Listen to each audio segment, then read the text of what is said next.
Eh bien écoutez, avant de vous lancer dans la soutenance, alors je sais que c'est le cas pour certains d'entre vous, un cas passé, pour d'autres c'est assez urgent, pour d'autres on a encore un petit peu de temps.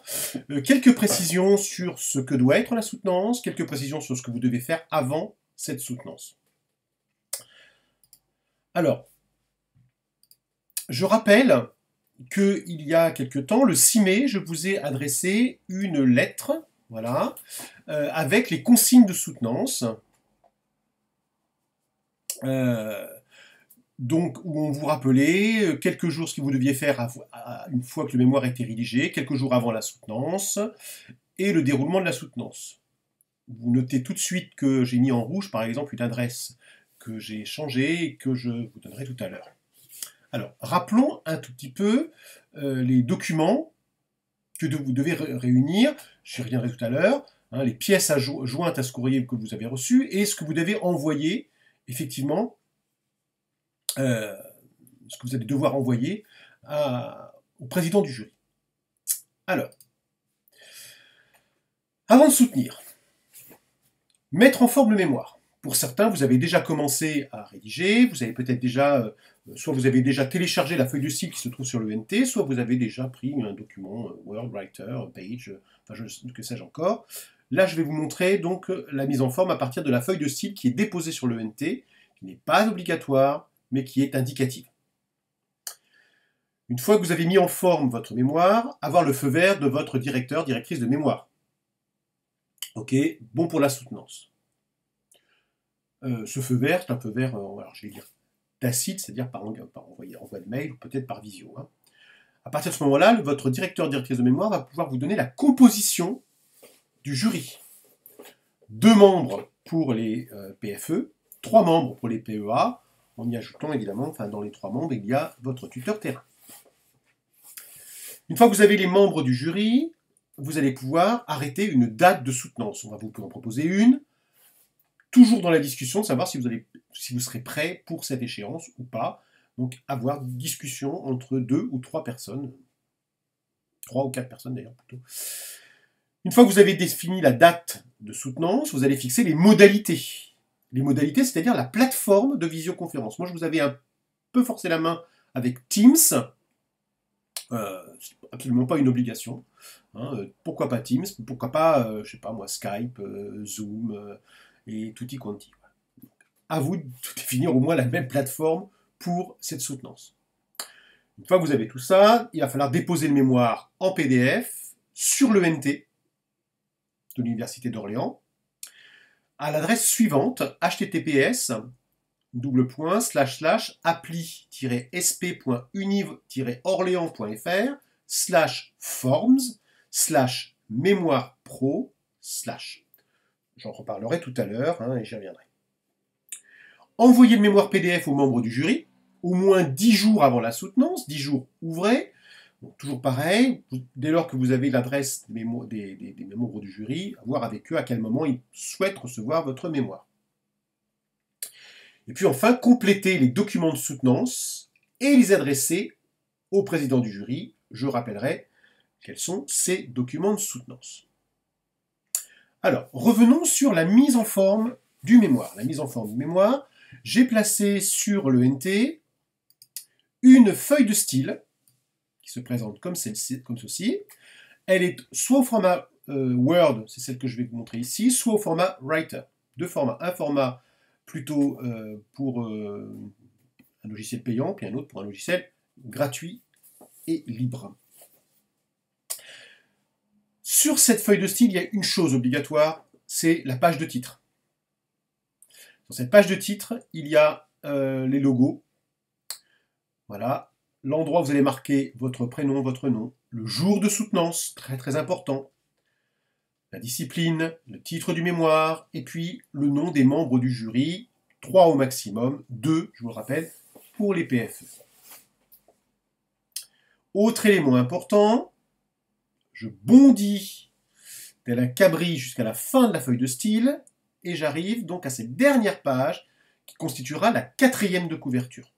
Sur cette 4e de couverture, vous avez votre prénom et votre nom d'indiqué, le titre du mémoire et le résumé du mémoire. Très très important, ce résumé en français, vous verrez tout à l'heure son importance, mais très important de faire figurer ce résumé, en 4e de couverture, avec quelques mots-clés, pareil, vous en aurez besoin ultérieurement. Vous avez en dessous le titre du mémoire en anglais et l'abstract, le résumé en anglais de votre mémoire. Nous avons décidé cette année, avec Daniel Faure, que cette partie-là n'était pas obligatoire. Voilà. En tout cas, si vous voulez la faire, vous pouvez la faire. En général, c'est rarement lu. Voilà. Point de suspension. Je reviens en début de feuille de style. Je vous ai dit, cette feuille de style, elle est non obligatoire, à part la page de titre et éventuellement la 4e de couve. Ensuite, elle est là plutôt comme pense-bête. Vous avez, par exemple, j'imagine, mettre des remerciements. Toujours bon de remercier les gens qui vous ont aidé, appuyé, que ce soit les correcteurs, les relecteurs, que ce soit les personnes qui vous ont accepté en stage dans le cadre de ce mémoire, qui ont bien voulu répondre à vos questionnaires. Voilà, il y a plein de gens qui ont contribué à ce mémoire. Une page avertissement pour expliquer qu'effectivement, toutes les citations que vous donnez, que vous mettez dans ce mémoire, tout est référencé. D'accord ? C'est déjà un premier pacte de non-plagiat. Vous avez ensuite un sommaire. Ce sommaire, il est automatique. C'est l'intérêt de la feuille de style. Automatique, voilà, ici j'ai déjà les premières choses. Je clique gauche et dessus je peux mettre à jour les champs et donc remettre à jour mon sommaire une fois que j'aurai rentré les différents éléments. Introduction, voilà, vous avez tout le plan en fait, comment il doit être composé. Je vais répondre à certaines questions qui m'ont été posées pour ceux qui ont commencé à utiliser la feuille de style, notamment voilà, sur cette mise en forme. J'avais trouvé très joli de mettre, par exemple pour la première partie, un espace avant, un espace après. Certains s'interrogent en disant est-ce que c'est normal qu'il y ait autant d'espace? Vous avez la possibilité de modifier ça. Voilà, je clique ici sur ce titre et je vais dans la barre des styles, au mon écran, je regarde et vous voyez, il y a un style de sélectionner, titre parti. Très important, ces styles-là, à quoi ils servent? Ils me servent justement à être référencés dans le sommaire. Si je n'ai pas de style, si je n'ai pas sélectionné un style pour une partie de ce que j'ai écrit, ben ça ne sera pas référencé, reconnu par le sommaire. Ici, il va reconnaître titre parti. Si je veux modifier maintenant les espaces qu'il y a avant et après, je peux le faire. Je vais sur ce style-là, je clique droit, modifier. Voilà, modifier. Donc le nom du style s'appelle titre parti, Voilà comment il est, j'ai peint, il a un caractère gras, Arial, voilà. Paragraphe. Et là, vous voyez, par exemple, j'ai 100 points avant, 100 points après. Je peux décider d'en mettre uniquement que 6. OK. OK. Et vous voyez, j'ai réduit l'espace après ce titre. Voilà. Donc c'est tout à fait modifiable. Et en fait, cette modification va impacter à chaque fois tout ce que vous aurez mis dans le style titre parti.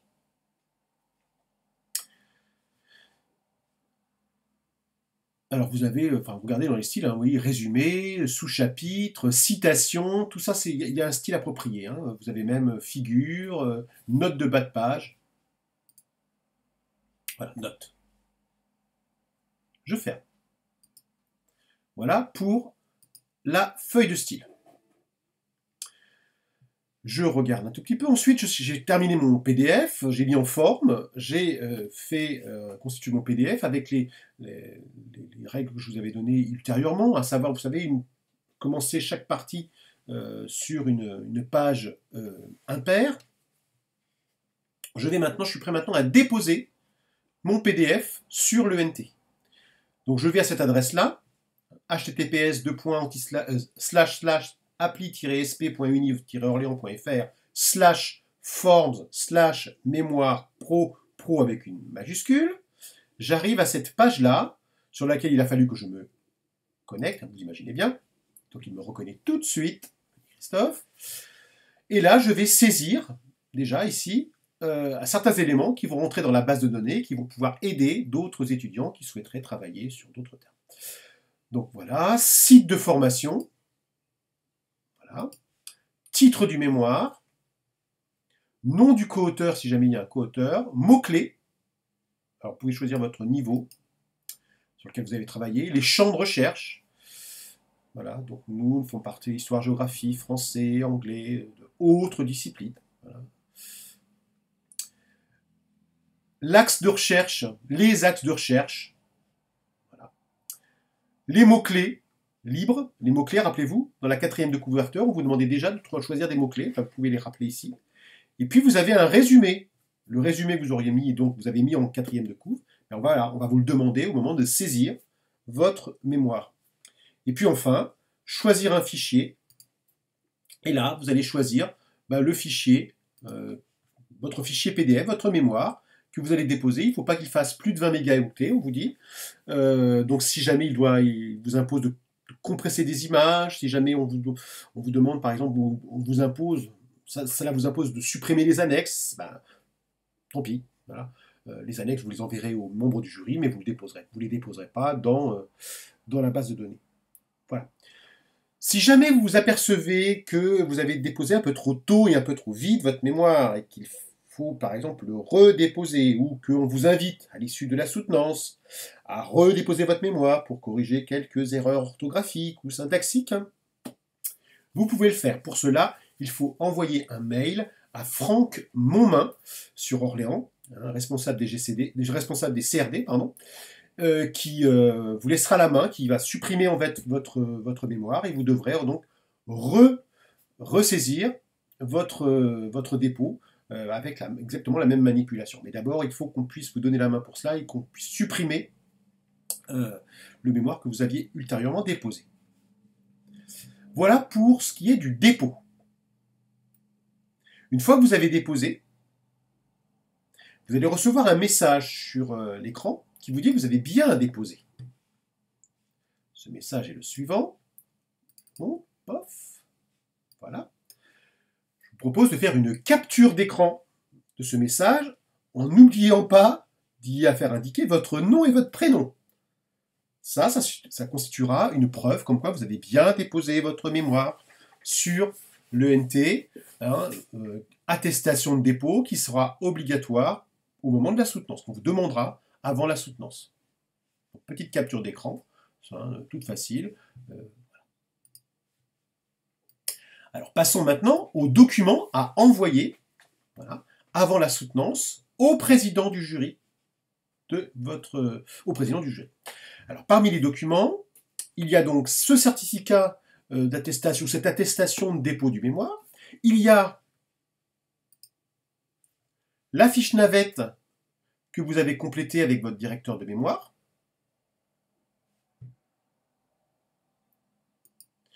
Et troisième document, il s'agit, et je ne les ai pas ouverts, je vais les rouvrir avec vous, il s'agit des documents qui vous sont parvenus et que vous devez compléter. Voilà. Dans ces documents, il y a 3 pages. Il y a le formulaire de déclaration de dépôt de mémoire et d'autorisation de diffusion. Vous pouvez donc tout remplir à l'ordinateur, on passe. Voilà, nom figurant sur mémoire, etc. Numéro de téléphone, adresse électronique. Voilà. Les modalités d'archivage. Si vous acceptez que votre mémoire soit consultable sur l'ENT, vous l'avez déposé, mais pour l'instant, il est consultable par personne. Est-ce que vous acceptez qu'on le consulte? Est-ce que vous acceptez qu'il soit aussi déposé sur la base d'UMA, donc la base nationale? Donc ça, évidemment, vous regarderez bien, ça sera sur proposition du jury, mais il faut d'abord déjà que vous soyez d'accord. À signer. Et puis j'ai rajouté dans ces documents de soutenance la déclaration de non-plagiat. D'accord? Voilà. Alors, vous attestez, vous n'avez pas plagié, que toutes les références sont citées. Je vois qu'il y a des petites erreurs qui se sont glissées d'ailleurs dans le document.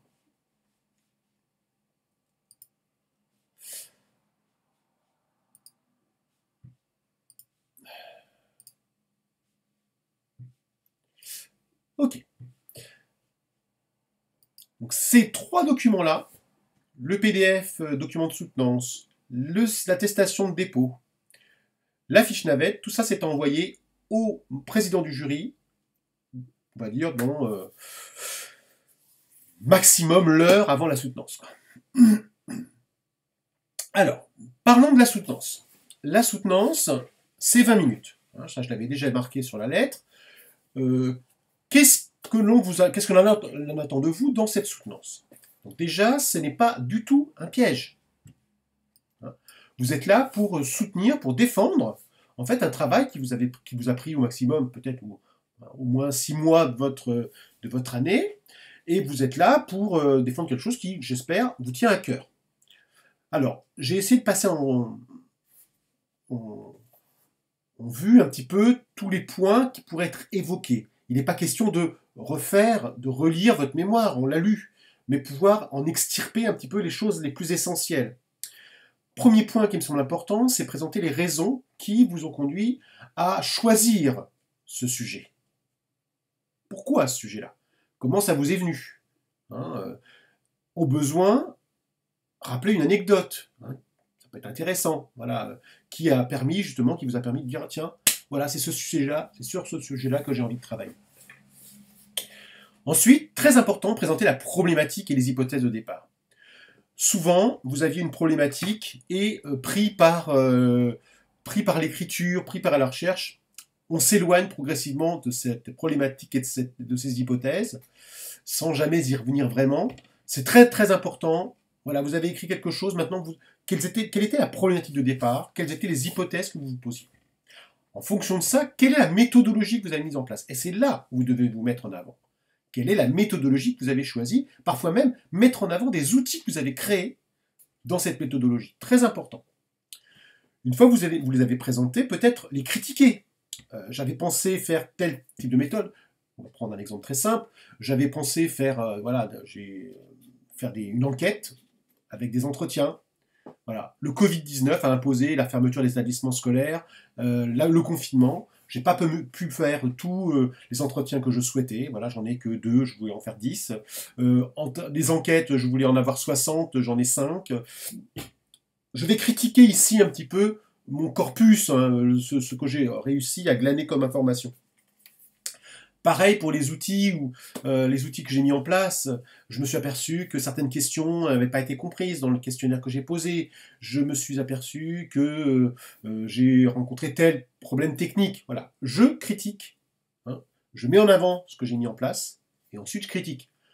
Critiquer, c'est, là je vous ai passé en revue des critiques négatives, c'est aussi critiquer positivement. J'ai eu de bonnes surprises, j'ai eu de bonnes choses, des choses intéressantes dans ce que j'ai mis en place. C'est là où il faut les mettre en valeur. Et puis enfin, présenter les résultats auxquels vous êtes parvenus. Quels sont les résultats? Évidemment, ils sont à nuancer par rapport à toutes les critiques que vous avez pu formuler avant, mais quels sont ces résultats-là? À quoi vous arrivez? Et puis dernier point peut-être, apporter une réflexion sur les retombées personnelles. Qu'est-ce que cette expérience de recherche? Qu'est-ce que cette écriture de mémoire? Qu'est-ce que ces rencontres ont occasionné dans votre parcours personnel, mais également dans votre parcours professionnel? Comment vous imaginez que ce mémoire, que cette recherche, va faire évoluer votre idée du métier? 2 éléments un petit peu à la fin. Évidemment, l'appui sur une présentation par ordinateur, c'est relativement appréciable. En plus, là, on peut le faire par partage de votre écran, c'est-à-dire que vous partagez votre écran avec le jury et vous pouvez donc faire votre diaporama avec en plus aucune contrainte sur savoir si ça va marcher ou pas marcher sur votre ordinateur, c'est votre ordinateur. Donc du coup, une petite présentation avec quelques images à l'appui, c'est de bon ton, c'est pas obligatoire, mais ça peut aider, ça peut être apprécié. Et puis autre chose, l'apport de réalisation d'élèves. Si vous nous montrez à l'écran des objets, des images, des textes, des productions d'élèves, voilà. C'est intéressant parce que ça peut justement favoriser les échanges après la soutenance. Toujours pas obligatoire. Cette soutenance est suivie de 20 minutes d'entretien avec le jury. 20 minutes d'entretien qui peuvent être soit des questions, ou soit des commentaires sur votre travail, des commentaires de manière générale, pour lesquels vous n'êtes pas forcément obligé de répondre. ici, quelle est la conduite à tenir? Écoutez. Écoutez les questions jusqu'au bout. Prenez des notes, hein, si vous voulez répondre. Ne coupez pas la parole. Écoutez, prenez des notes et répondez. Prenez le temps de répondre. Prenez le temps de répondre. Acceptez également d'entrer dans les échanges. Voilà. Il ne s'agit pas de rentrer dans le lard des membres du jury, mais plutôt d'essayer de voir, oui, je comprends ce que vous me dites, mais moi, dans mon travail, j'avais imaginé le faire dans tel sens ou dans tel sens, je pensais peut-être naïvement que, voilà, etc. Gardez le sourire, très important, gardez le sourire, même si c'est un moment de stress, gardez le sourire. Il s'agit de défendre un travail, comme je vous l'ai dit, qui vous a pris quand même 6 mois. C'est votre travail. On n'est pas en train de démolir tout un travail de 6 mois. En général, quand on veut démolir un travail, c'est qu'il n'a pas peut-être pris que 15 jours. Hein, c'est-à-dire qu'il a été quand même bâclé. Si ce n'est pas le cas, partez, la conscience libre. Après cet entretien de 20 minutes, il y a une délibération. Donc on vous demandera de vous déconnecter, hein, et le jury va délibérer. Alors la délibération, elle porte quoi? Elle porte sur quoi? Elle porte essentiellement en fait sur les 2 notes qu'on doit vous attribuer, une note sur le mémoire écrit et une note sur l'entretien et la soutenance orale. On rédige une petite appréciation, et puis on vous recontacte tout de suite. Hein, j'ai pas mis d'indication horaire sur la délibération, mais elle prend entre 5, 10 minutes, un quart d'heure, ça dépend en fait évidemment des cas. Ça ne veut pas forcément dire non plus, si la délibération est longue, ça ne veut pas forcément dire que les gens ne sont pas d'accord et que votre sujet pose problème. Souvent, c'est sur ce qu'on veut vous mettre comme appréciation. On a aussi besoin de débriefer. C'est-à-dire que même si ça prend 15 minutes, ça peut vouloir dire aussi que votre mémoire est bon, quoi. Donc il y a absolument... voilà, n'essayez pas du tout d'interpréter la longueur ou la rapidité de la délibération. Voilà, elle n'est absolument pas... significative sur la qualité de votre mémoire. Et puis enfin, le jury vous rappelle, voilà, dans la foulée, hein, et vous donne le résultat, et vous donne lecture de l'appréciation. Écoutez, je n'ai pas d'autre chose à dire sur cette soutenance. Je vous souhaite simplement un bon courage pour l'envisager, et puis surtout l'envisager avec le sourire, la joie et la bonne humeur.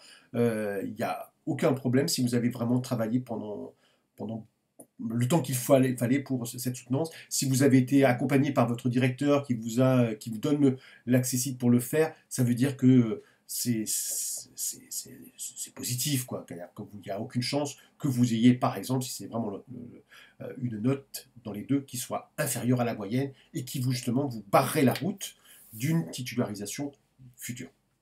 Voilà, bon courage, tenez le cap et puis à très très bientôt.